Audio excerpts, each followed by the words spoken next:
I'm here with Dr. Erec Smith. Eric, thanks so much for being with me. Thanks for having me. I'm going to give you a proper intro when I edit everything, but I'm hoping so that I don't have to regurgitate something that you already know back to you. Probably not as good as you could tell it. Can you talk a little bit about what you do? I think you're a professor of advanced, would you say a professor of rhetoric? Yes. At York College? Yes.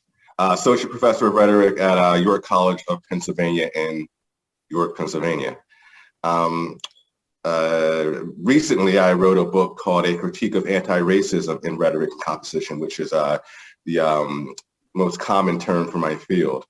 The subtitle is The Semblance of Empowerment. My argument is that a lot of anti-racism is said to empower people of color, when in actuality, it is infantilizing and disempowering people of color for a few reasons that I go over in the book. So a lot of what I've been doing lately is that, trying to get the word out that, not everybody is behind contemporary manifestations of anti-racism. Not every person of color is behind it. There's a lot of viewpoint diversity within, what I can call right now Black intelligentsia, right? It's so diverse that I don't even like saying Black, that seems to inherently essentialize things. But you get my point. You don't like saying it because it's like you, like the people you might critique, would then be talking about Black as just one thing that can be described by that word. Yeah, Nicole Hannah-Jones, I believe, said, there's a difference between Black and politically Black, right? And politically Black is something that, supports critical race theory, right, or something like that. Critical social justice, it's also called. And she said, she was basically saying, there's real Black people and fake Black people, right? And I'm not down with that. I've written in other places about the erroneous essentializing of people based on race. And I'll probably talk about it again in the future. It's a problem. But yeah, it's one of the things I'm dedicated to right now, just letting people know that there is a diversity of views among people of the same race. From your vantage point, do most people buy into anti-racism rhetoric and there's a fringe who don't, or is it opposite or something else? My field right now, and I'm going to get in trouble for this, but you could rename my field woke studies, really. And I mean, it may be a small, relatively small group of people, but nobody else is really pushing back. Right. So it's what's the term? Majority minority, in this situation. So nobody's really pushing back. I am, but and every once in a while, lately I've been getting more people to speak up and things like that. So that's wonderful. But most of this time it's been me, and because it's me and because I'm Black, I've been called all kinds of things by the majority minority, including white people. It's really trippy to be called a white supremacist by a white person when you're Black. That is a trippy experience, I have to tell you, but it happens a lot. And there are all kinds of terms now. Multiracially white is the new one floating around. Yeah, it's when you are a Black person who is against critical race theory, you really throw a monkey wrench into the narrative, right? And you have to be labeled accordingly in order to, for them to make sense of your existence. So they have to squeeze me into one of the pre-made roles they have in this narrative, the whole race traitor bit and all the synonyms for that. Obviously, I'm not that. But they have to cast me as that in order to perpetuate the narrative. So Black people and white people enjoy throwing around white supremacists and multiracially white for those reasons. Boy, so there's so much I want to ask you, and I can't think of the right order to do it. So I'll just start somewhere.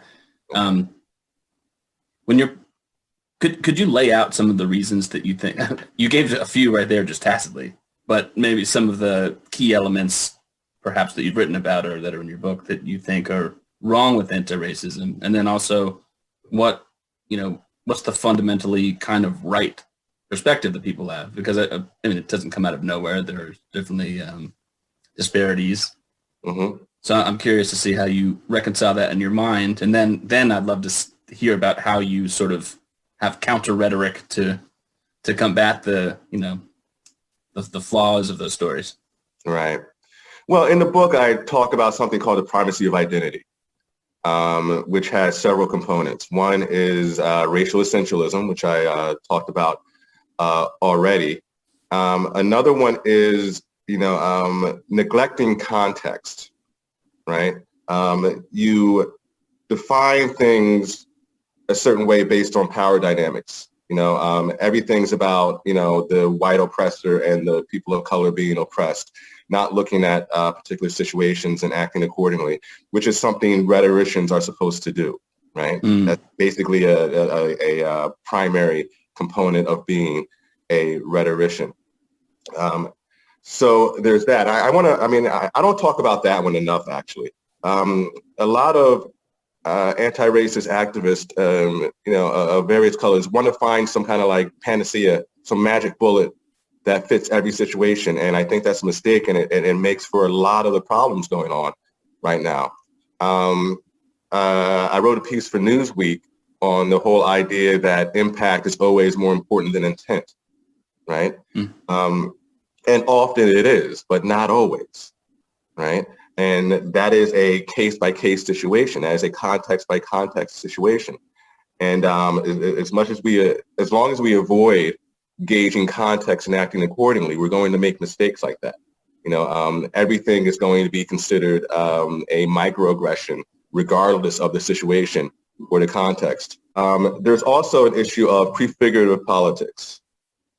And what I mean by that is prefigurative politics is when you try to act out the world you want to see, right? So Occupy Wall Street, there are the camps and things like that. There were unilateral leadership and things like that. Certain meetings, libraries and things like that. That's the world they want to see, and they're actually acting it out. They were living it. But the thing is, they were living it with the idea of creating strategies for bringing it about in the real world. What happens a lot in anti-racist circles is that they just settle for the make-believe, right? There's no real intention of, creating the world in this way. There's no real strategy, no real tactical steps to get there. They're just all about the performance. They're all about the bubble where everything's okay here, and I think that's part of it too. So, a lot of people have called, a lot of contemporary anti-racism performance art, for that reason, right? A lot of what they're doing is symbolic, right? They're not really getting things done. Bill Maher had a joke the other day, like China will build a bridge in a week and Americans will argue over what to call it, what to name the bridge. Right? So it's all about symbolism and group esteem and dignity, right? It's not really about creating concrete change. It's about feeling better, right? It's about feeling powerful when you haven't felt powerful in a long time, right? But obviously, you don't need to do all this to feel powerful. You don't need to, consider white people or the country irredeemably racist, to do that. They're taking this strategy for whatever reason, because it's their odd misinterpretation of critical race theory. It's their embrace of people like Robin DiAngelo and to an extent Ibram Kendi, who I don't think is completely wrong, but has some erroneous views that I think are pretty dangerous. Now I'm rambling, but that seems to be what's going on as well. This is an esteem movement in a lot of ways. You haven't touched yet, or you haven't mentioned that you think that these ideas or the pain that people feel or the things that they're fighting for are wrong or bad. You've mentioned the tactics used to deploy the message are the thing that you have difficulty with. Is that fair to say? Yeah, it's fair to say. I mean, let's take critical race theory, for example. It's not, I mean, there are a lot of good things about critical race theory, right? Intersectionality is a good concept, originally conceived, right? When Kimberly Crenshaw coined that term, she was talking about the fact that no one is one thing, right? If you're trying to get to the bottom of a particular case, you have to look at that person's intersections and how that may play into that person's situation.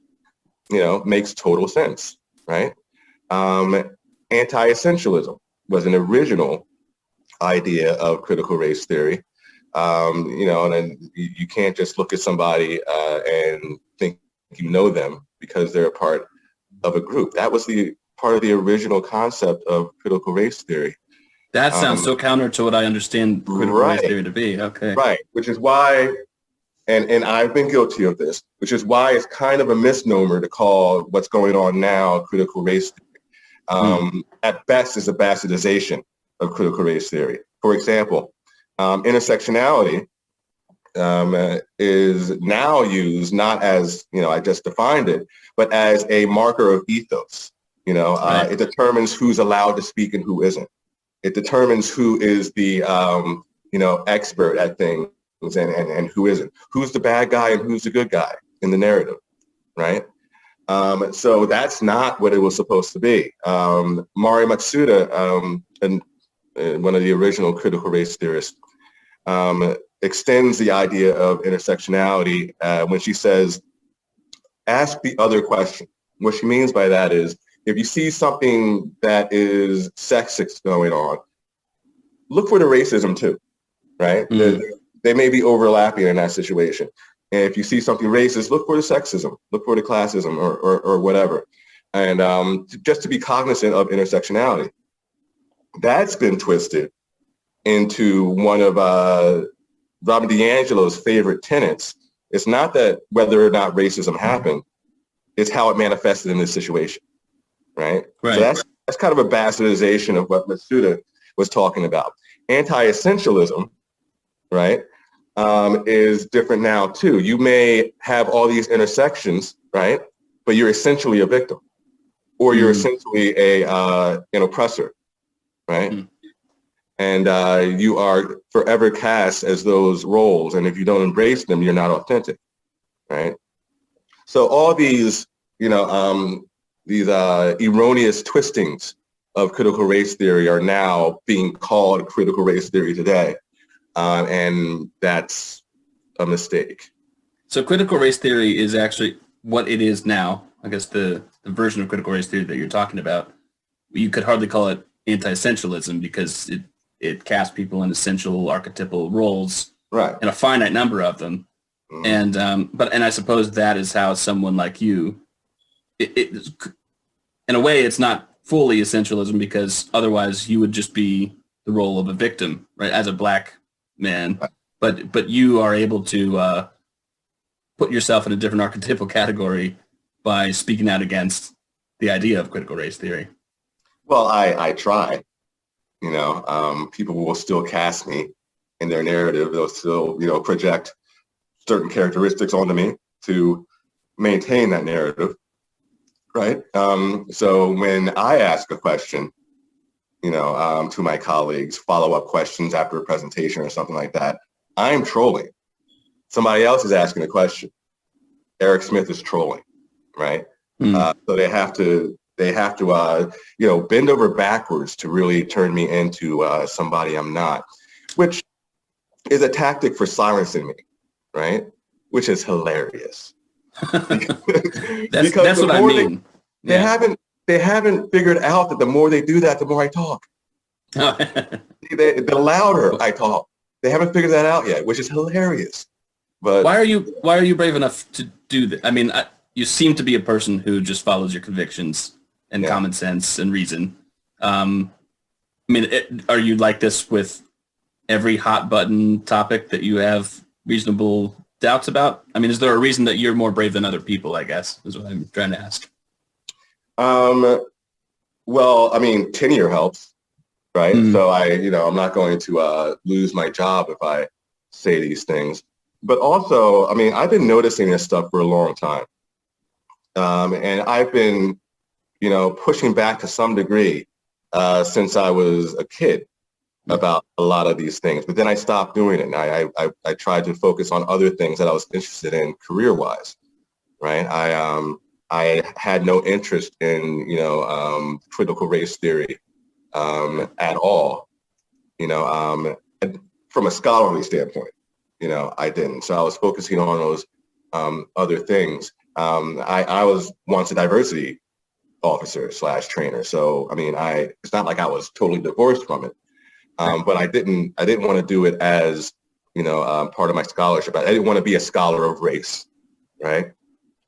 But then March 19th, 2019, I marked this day. It's a very special day because that's the day I decided to comment on a keynote address given at a flagship conference in my field that talked about, the fact that whiteness is a problem. White teachers are inherently a problem. And, it's, people of color are being victimized just by the presence of white people. How infantilizing is that? Mm. So, Yeah, exactly yeah. the word. Yeah. So I said, is this the right way to do this? In a listserv for my field. And the response changed me. I was working on a book at the time. And once I got the blowback from Black people and white people alike, twisting my words, not listening to me, saying I said things that I didn't, saying I did things that I didn't. Strange stuff. I mean, the proof that I didn't say that was in the listserv, right? You can just scroll down and see that I didn't say it. I mean, Right. it was insane, right? And I was writing that book, and I said, I have to revamp this book. I have to write about, this disempowering anti-racism. And I do not recommend totally revamping a book with like I a was few just months going to say left that. Yeah. before the Oh, deadline. a couple of months left. Oh my God. I went insane. I almost burned my apartment down. I'll bet, Right? especially I because had something your on the world was other. just turned upside down. Yeah. So I was so, dedicated to writing this book. Like relationships fell apart. I mean, I had to finish this book. I had to write this book now. I had to respond to this. I was not going to stay silent. So that book became a critique of anti-racism and rhetoric and composition. Hmm. And, I mean, I looked through it. I looked through it for the first time since I published it like last week or something. And I'm like, okay, yeah, I'm going to write another book where I can parse this out a little bit more. I didn't have enough time, I'm going to be a little clearer. So that's what I'm doing now. I'm working on a book that better explains or more thoroughly explains empowerment theory, which I use in the book as kind of an alternative take on anti-racism. It's really empowerment, right? As opposed to the faux empowerment that's being put forth contemporary anti-racist act. Empowerment theory comes from Mark Zimmerman, this social worker, Judith A.B. Lee, and others. And it has three components: the intrapersonal, the interactional, and the behavioral. And the interpersonal is about, being mindful, you're having your own self-efficacy, your own positive self-regard, knowing your strengths and weaknesses and things like that.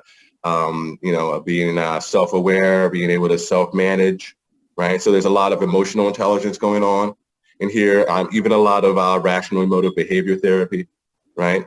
But as a rhetorician, I'm basically saying is how you talk to yourself. How do you use it on yourself? And then the second part is the interactional. How do you interact with other people once you've, done that? How do you collaborate? How do you gauge a situation and act accordingly? And then the behavioral is how do you collaborate with other people to get things done, right? So you have to have all three to be truly empowered. And I think what happens with a lot of diversity training, right, even if it's not CRT-based diversity training, even if it's not based on, the concept of implicit bias and things like that, the problem with a lot of, diversity training is that it starts with the interactional. It starts with the how do we, get along. It skips the how do we get along with ourselves part, Which means then that it's the idea of changing or the story is on the presenter's terms.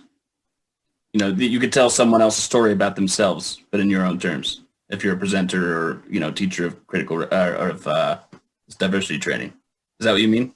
Well, I'll put it this way: if you don't have a strong intrapersonal component of empowerment, and you go into a community where you have to interact, or like a diversity training or something like that, right? You don't have that secure base yet, so You're showing up defensive, right? You're showing up, wanting to protect something, right? You're not secure or self-aware enough to really put yourself into the situation. So if you're skipping that, then you're kind of doomed before you begin, right? Right. So that's what I mean. So if you're skipping the interpersonal, it makes for a cantankerous interactional, right? And obviously, the behavioral will suffer as well. The behavioral component of empowerment is there to make sure things don't get too prefigurative, right? We don't just rely on the performance in our little bubble. We actually get things done, right? In my next book, I'll be talking about how to apply the behavioral component to pedagogy, to teaching, and things like that. So yeah, it's an ambitious project, but hopefully it'll be out in 2022.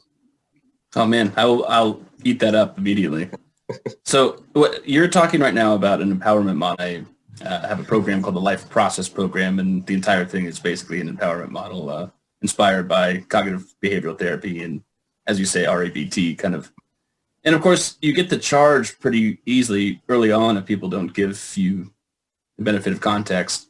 You're a pick yourself up by the bootstraps kind of a person. Yeah. In a way, you kind of have to be, but only to the extent that you can have a reasonable identity, a reasonable sense of yourself and what your skills are and what your resources are and motivation. So I said before we were recording that everything that you say sort of maps on to my idea of what it means to empower people. And conversely, everything that you say about infantilizing people sort of maps onto the way that I see it too. You have the addiction field where, of course, you had a complete moral model. You're a total failure of morality and as a human if you're addicted to something, and addiction always means drugs. Okay, so we give it, there's a new model, it's the disease model. If you take drugs in excess and you have problems, well, you're diseased. And so that sounds like the nice liberal progressive sort of track to go on because it's not so judgmental. My argument is that, well, that actually infantilizes people. It actually has very net destructive harms to tell people that they have no agency over their own lives, behavior, and the choices that they make, or that something like a drug is necessarily going to infect you. It has an ineluctable draw. That sounds like everything you're saying. You can't force someone to,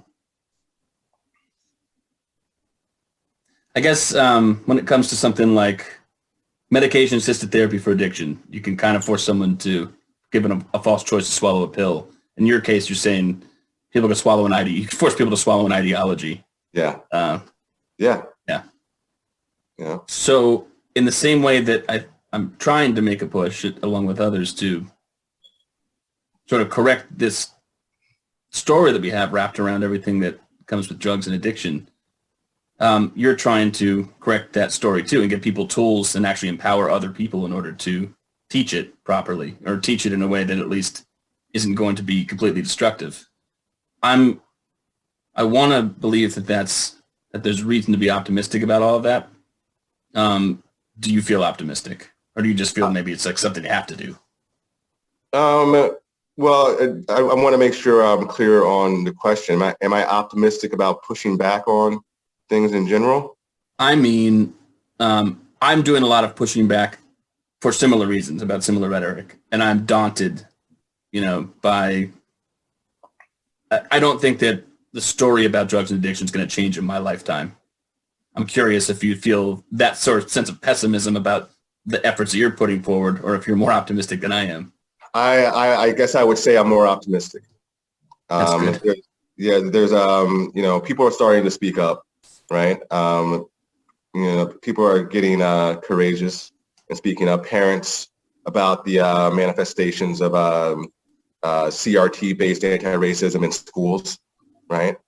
There are states that are, trying to pass laws to ban CRT, not as a theory, but as a definite conclusion, right?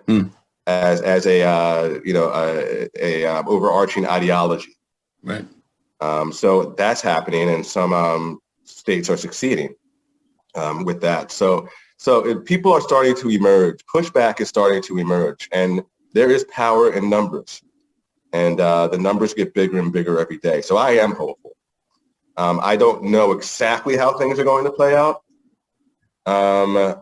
I don't know how my field is going to look in 10 years, but I don't think it's going to, I don't think, what we're calling CRT, in education and in academia is going to just, go forth untouched.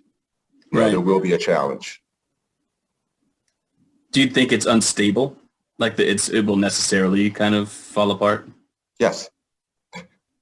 Well, in certain situations, yeah. In my field, I mean, I feel so bad talking specifically about my field, but I mean, they should have behaved better. Yeah. Now it's too bad. I'm going to start telling people the absurdity that's going on. So I'll tell you a quick story that happened very recently. A leader in the field, the same person who gave the speech that I critiqued on March 19th, 2019, that changed everything, right? Put something on his blog that said, one of the large organizations in my field, the Council for Writing Program Administrators, behaved in a racist manner towards him and his ad hoc committee that was put together by basically the CWPA to make recommendations on how to implement anti-racism in their writing outcomes, right? The suggested outcomes that all professors of writing should abide by. They wanted to make sure that they weren't being inadvertently racist. So this person and the committee that he was chairing put forth some suggestions, and he said the response was racist. That's all he said. He didn't say how it was racist. He didn't say what was said. He said it was racist. So I said, I'm leaving out a very important part. He said because it's racist, he is going to boycott the organization, and he recommends that we do too, right? Let's all boycott this organization for being racist. He never said what was racist. So I said, if you're going to ask me to boycott a major organization in my field, I'm going to need more information, right? I'm not going to sign a petition, because you said so. I'm like, tell me what happened. And okay, so once I did that, now I'm a Nazi, and I needed to be silenced or something like that. I was accused of demanding proof in writing. I didn't do that. I was just like, what happened? That's all I asked. What happened? So that happens, and then another organization in my field post something demanding that the CWPA apologize and don't be defensive when doing it. We still don't know what happened, all right? But this other organization with its own executive board, decided to put that out. Wow. Then finally, the CWPA came out with its own response, basically apologizing in the vaguest of terms, right? In ways that almost didn't really say anything other than we're sorry and we're going to try to do better, right? And this all speaks to the absurdity of anti-racism in my field. Obviously I pushed back on that. I basically said as loudly as I could in a listserv that this is due process is not inherently racist, right? Asking what happened is not, the trait of a colonized mind at all. What's more, they are not here concerned for BIPOC, right? Black, indigenous, people of color, right? They're here for certain kinds of BIPOC. BIPOC of certain ideologies, and other ideologies are left out. Other BIPOC are left out because they're multiracially white or something like that. So we'll see what happens now, but that's the kind of thing that's going on in my field, and that's got to stop. So your question was that, is this sustainable? I mean, that line of reasoning can't. I mean, you can't do that. I mean, we're academics, right? We're academics. We do research. We appreciate research and things like that. A lot of people push back with the idea that, we know something happened, right? Because somebody said it happened. And we've done the research, in critical race theory and things like that, so that we know what happened. Critical race, doing that research makes you knowledgeable for sure. It doesn't make you psychic, right? We still need to know what happened, right? But to question a person of color who said that racism happened, that is in itself racist. That's a sign of white fragility. Right? And have you seen anything like this before? Other kinds of rhetoric that are just wrapped around society this way, where you can't do any wrong by saying a few keynotes and you can't do any right by opposing the keynote, those kinds of things? Besides the Salem witch trials and the Spanish Inquisition, not really. Yeah. I don't know. The Reign of Terror. A lot of Robespierres running around these days. Well, I mean, I ask you because I'm not. It's funny. I mentioned that I'm late to the party when it comes to actually giving this critical thought, real critical thought, not critical race theory thought. And it's so ironic that it's in part due to all of the privileges that I have. Now I work to deserve, even if that can't fully be realized, every single privilege I have, whether it's financial or my environment or the color of my skin, whatever. But I haven't had to think too much about this because I just sort of sign on the dotted line for people who say that they're on the right side of justice. And so now that I'm listening to you, John McWhorter, Glenn Lowry, Coleman Hughes, people who are, on the wrong, quote unquote, side of the aisle ideologically, but who are also BIPOC, who are speaking out against this kind of rhetoric, I wonder, Jesus, what else have I been missing? What else have I not been given reasonable thought to? How often does this happen that I'm just sort of settled in with a story, and I just like to think it's nice to have stability in my mind, but really that's just not how the world works. It's kind of nice and kind of horrifying at the same time that you say the only thing that you've seen that sort of compares to this are things like the Salem witch trials and the turbulent times in history. Yeah, I really haven't seen anything like this. Not to this scale anyway. So what's an ameliorative kind of track that we could be on? When you say that you're talking about how to properly teach in a way that can be responded to and thought about, the concerns that people have, what does that look like to you in the best case scenario? Just regarding teaching specifically? Teaching, but I'm talking about the issues that people bring up related to, that are answered by critical race theory or anti-racism, the anti-racism movement. Obviously there's just a more parsimonious, better way of thinking about these issues and potential solutions for them, thinking about who's affected, what do we do, how do we treat each other, and it's just none of that logic is seeping through. It seems like you have an idea about how to be more constructive about this, and I'm curious. I'm really embracing empowerment theory regarding that, because it's kind of it transcends race to a large degree. What I mean by that is, you will be better able to deal with race situations if you take things contextually. You can't create this, one mode of diversity training and apply it to every situation. It's a bad idea. You have to gauge that situation and act accordingly. The intrapersonal component of empowerment can be strengthened, which benefits everybody, right? Whether you're talking about race or not, it benefits everybody. Then you're better able to gauge a particular community, right? Understand them, interact with them, and act accordingly. For example, compose a diversity training that is specific to the dynamics of this particular workplace, right? Or this particular school, right?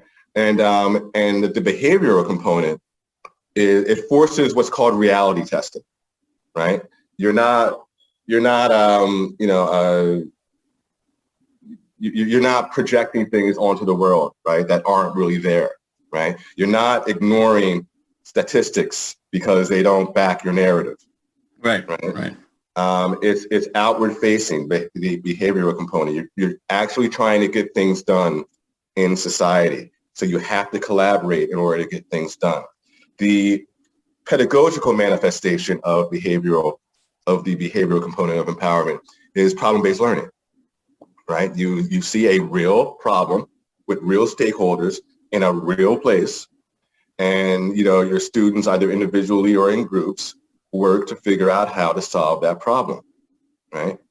So now it's it's been written that this is actually very good for dealing with multiculturalism, because people have to work together, right? They have to understand each other. They have to figure out how to best bond, right?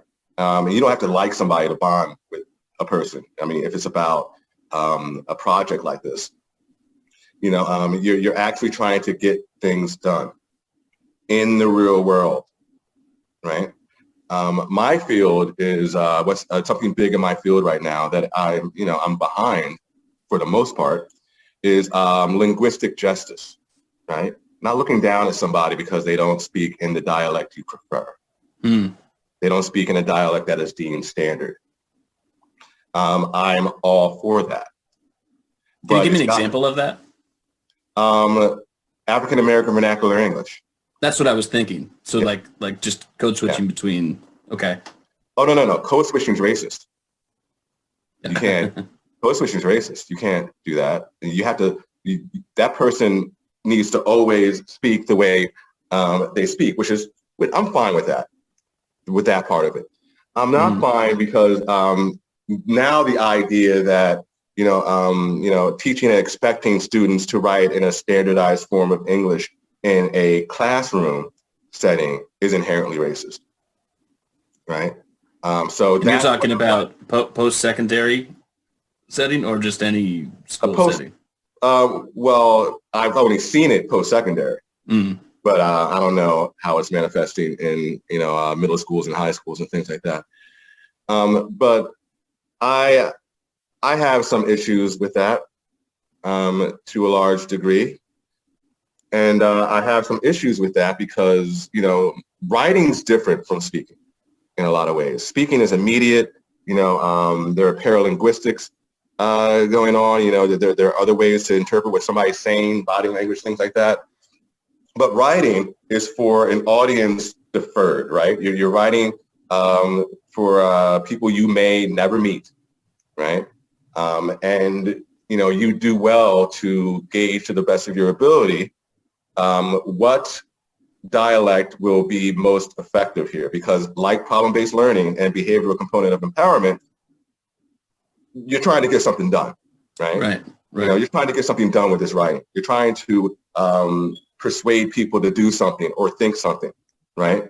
So you have to act in a way to meet them where they are, or write in a way to meet them where they are, right? And that's what's beautiful about problem-based learning, because if you're doing a recommendation report for a real group of stakeholders who have a problem that you are trying to solve, more than likely, they're going to expect a version of English deemed standard, right? More than likely. So it might be good to make sure that students have a firm grasp of that standardized English. It's really that simple. But what I just said, that perpetuates whiteness and is therefore racist. That's so interesting. So what you're really basically saying, speak the way you speak, and to the extent that we can understand each other, right? Whatever. I mean, when it comes to writing, your writing usually, I mean, if you're a reasonably good writer that people want to read, or if you're actually writing to solve some sort of a problem, you're going to have to be not only coherent, but you have to be, you're sort of writing in the same quote unquote languages, the same structure. It's almost like music. I was talking to a person I used to play music with recently, and we had a band. I live in Vermont where we're 97% white, but our band was every color of the rainbow. We had gay men and women, and it was so interesting. And none of us ever really thought about that. It wasn't like, that wasn't like the, what would you call it, performance art. We weren't trying to do that. It just happened. And he and I were having a conversation about how interesting that is, that happened. And we come from so many different cultural backgrounds, but we just played music, and music was sort of that language we all vibe to. You can't just like play a wrong note because culturally or something like that, you'd play music differently. We have to agree on something and put it out there to an audience who wants to hear it. And that sounds like what you sort of mean in writing. Right. I mean, that's an interesting analogy. I like that. I may use that if you don't Great. mind. No, I hope you do. In the future. I mean, and it's tricky, right? I mean, if you're giving a speech, I don't think you have to speak in a certain dialect to get your point across. Unfortunately, There are people in the audience who will judge you based on that, and that is a problem. And we should work to remedy that. Who knows? Languages change all the time. Maybe in the next generation, acceptable English deemed acceptable, right? In civic and professional spaces will lean more towards African American vernacular English, right? Maybe that will happen, and that's fine, because languages change organically like that, and that's a good thing. But to ignore the world that is, because you're being too prefigurative, right? To ignore the word that is because, you want the world you want to see, right? That's not wise. I'll just put it that way. And saying that's not wise is considered a perpetuation of white supremacy. What do you see that either that have already played out this way manifestly, or are potential second-order harmful consequences to doing nothing about this or not pushing back? Well, academia becomes church, basically, right? Like I said before, if I ask a follow-up question after a presentation, it's considered trolling, especially if it's a difficult question, right? You're just supposed to clap and say, hey, thank you. Or the questions you ask are some version of, how can I be more like you? Or something like that. That's what it will turn into. I mean, think about it. If you go to church and the pastor is speaking, you don't stand up and say, I don't agree with your interpretation of Matthew 3:16. You don't do that, right? That's more than frowned upon. You just don't do that. Now academia is becoming like that. And I guess if there was no pushback, we'd end up in that kind of situation. So the people would have nuanced problems that they would like to be solved, but are, as you say, disempowered to even bring them forward. No. Yeah. I mean, this is all speculation, right? I mean, I don't know. Some people will go as far as to say that it's, contemporary anti-racism is already a religion, right? And more than one person has said that. But I mean, I'm starting to see it manifest in my field right now, and it's really disappointing. Have you seen people be silenced who really are doing important work? I just witnessed a lot of this. People who are not only silenced, but now are worried that in their field are no longer able to really do much of anything, whereas before they were some of the best collaborative problem solvers in the field that I knew. And even though there are probably a majority of people that they work with or for or among who believe that these people are doing good and they want to collaborate with them, it's just so, dissenters have to be ignored or, can't be acknowledged. So people are worried to work with them. Have you seen this happen in real time to real people? And do you have any examples of it? I mean, you were a good example of it, I suppose. Yeah, me. And I think if people work with me, I've been told I'm on a no cite list, right? Don't cite Erec Smith's work. I've been told that. I haven't seen this list, so I don't know for sure, but I don't think the people who told me, would lie about that. So, I mean, there's that. I guess it would be kind of dangerous for, a non-tenured scholar to work with me in some way, right?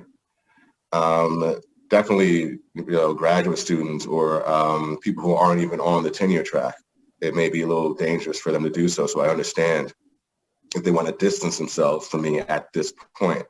I don't care, right? I mean, if I'm going to be locked out of scholarly publications and journals and things like that, I'll just write my books and write my op-eds that get circulated farther anyway, right? And don't take a year and a half to come out. Right. So I'm okay. I mean, you don't want to pander to a broken academia, whereas you could get, actually you're kind of modeling self-empowerment where you can get your word out to more people who are interested in listening to you. Exactly. Otherwise. Exactly. So, yeah.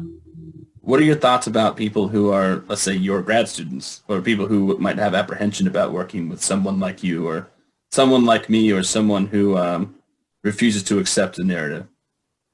Someone, let's say, in K through 12 education who is supposed to give an anti-racist training to their students, but who thinks that what they're saying is dogmatic and potentially destructive and, stymieing good communication, but who feels like, speaking up at all could have horrible consequences for them. Do you have advice for someone in that situation? I'm sure you've thought about this. Juxtapose what you're talking about with people of color who are pushing back against it, right? Who are saying something that is antithetical to that ideology you feel like you're being forced to perpetuate. I and a few other people have recently launched a website and a compendium, a list of Black scholars, activists, writers with various viewpoints called Free Black Thought. You can just Google Free Black Thought and it'll pop up. I can also put it in the chat if you want. But having something like that and the manifesto that just came out, that Persuasion just published recently, just having that available for students, just to give them a holistic idea of what's going on with these things, that can help, right? So and that's why publishing op-eds and things like that is so valuable, because it's immediate, it's there, it's easily accessible, and it's proof that not everybody's on board with this, right? You can just call a white person who's not on board with it racist, right? That's done. Right, Over, right, right. right. It's a little harder for me. I mean, people call me racist against black people, but it's a little harder to be convincing about that, especially when I say I'm doing this not, to cater to white people, but to make sure black people stop being infantilized. Yes. When that's my main thesis, it's hard to turn around and say, oh, he's being racist, right? It's harder anyway. They still do it, but it's more difficult. So yeah, just try to get away with pairing what you're doing with some counter thoughts. I feel like I'm so fresh into the conversation that my mind is being blown every day now that I read or listen to something like this. It really is embarrassing.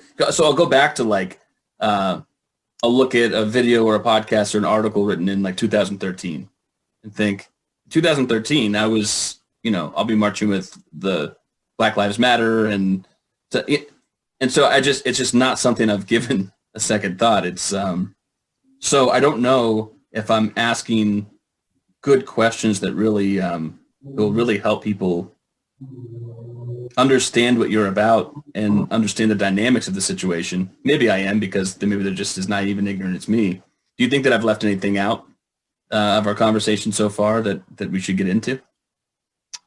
I don't think so. At the moment, no. I mean, it's okay. Maybe. Let's talk about this concept of America, the world, the Western world anyway, being irredeemably racist, right? That's very convenient for the D'Angelos and Kendys of the world, right? Kendi has gone as far as to say we need a Department of Anti-Racism, a government, federal Department of Anti-Racism. In order to justify a Department of Anti-Racism, you need racism, right? It's in his best interest that this never goes away. Right. Now that is, technically kind of an ad hominem argument on my part, right? So I'm not saying, they're grifters. I'm not determined. I'm not making that definite conclusion that they're grifters, but it is interesting, isn't it? I mean, it's something in any other field, if you have that predicament, then that's worth talking about. It's fair to discuss. Yeah. Right. So, actually, now that you bring it up, shouldn't it not be convenient for D'Angelo? I mean, she's a white woman talking about how America is irredeemably racist, and if you're white, there's something in your DNA that makes you racist that you must continue to apologize for forever. I mean, you'll never absolve yourself of it. It doesn't. I suppose it's beneficial for her because of all the money that she's making doing this. Yeah. It's not. It doesn't. Well, I don't know. It doesn't seem like it's a winning game for her, though, in terms of status. It's a winning game for her bank account. Yeah. And what's she making? $15,000 an event now, or? I suppose so. And by the way, this is how I started changing my thoughts about things, is reading her book, which I thought was awful. I was told I must read it, so I thought, oh, this is great. I have something, I could start doing the work, or whatever it's called. Mm-hmm. So I started reading her book. It was horrible. It was not, as a writer, I'm sure if you've read it, you thought, well, this is, first of all, written pretty terribly. And the associations she was making, analogies she was making, were so far off base. As somebody who's thought a lot about Jackie Robinson too, that she had a story about Jackie Robinson in there and just was so out of touch with what historical moments meant. That it sort of goes to show that you can, if you have the right concepts, you're making the right noises. It doesn't matter what you put out. It doesn't matter the level of thought you're putting into something. You'll just be on the right side of justice. Right. It goes to show that you could be a great writer and a black man and speak against an ideology. She could be a terrible writer and a white woman speak on behalf of an ideology, and somehow your intersectional roles have reversed. That's worth thinking about. I haven't been shy in talking about D'Angelo in my writings. Sorry Nothing personal, Robin DiAngelo, but it's I feel like it's a duty of mine to push back on some of the things you're saying. Yeah, it's if you're saying the right thing, if you're confirming people's biases, you don't have to be a genius. You just have to do it often and loudly, right? And you will be a hero. So what can I link people to? I'll put it all in the show notes, either most recent or salient pieces of yours, including the website you mentioned, so that this can be a head start, but then people can kind of do their own homework. Yeah, there's freeblackthought.com, and maybe I can, that's easy to remember, Free Black Thought. I'll go over this and I'll write them all. You can. I have a couple pieces in Newsweek that address some of the things we talked about today, as well as Quillette, Ario, and Persuasion. The Persuasion piece, the manifesto for Free Black Thought, was written collaboratively. It's written by me and some other co-founders of Free Black Thought. The fact that they can't be named because they're afraid of pushback says everything. Yeah, it does. They're not tenured. They have more precarious situations. So, although I said in the piece that this was a collaborative effort, only my name's up there, right? Because that's how crazy things are right now. So yeah, just Google Erec Smith, I guess. I'll have people do that. I'll put links in the show notes too. And speaking of being anonymous in writing papers, have you heard about Peter Singer's and others' new organization? It's a publication where people can submit scientific articles and publish them anonymously. What do you think about that? I mean, in some ways I'm thinking, isn't that going the wrong direction? And in some ways I'm thinking, well, I guess it's good that there's an avenue to get critical thought out there. It's good as a temporary thing. I don't think we should want to have that, indefinitely. It's a stopgap, yeah. Yeah, it's a stopgap. Right. Yeah, that could actually do more harm than good, if you think about it. But right now, yeah. Well, if you don't mind, I'm going to do a lot more thinking, reading, and discussing, and I'd love to talk again sometime in the near future when I've been able to wrap my mind around all of these things. But for now, I really appreciate you speaking with me, and so much appreciated. Thank you for the time you spent with me today. Thanks for having me.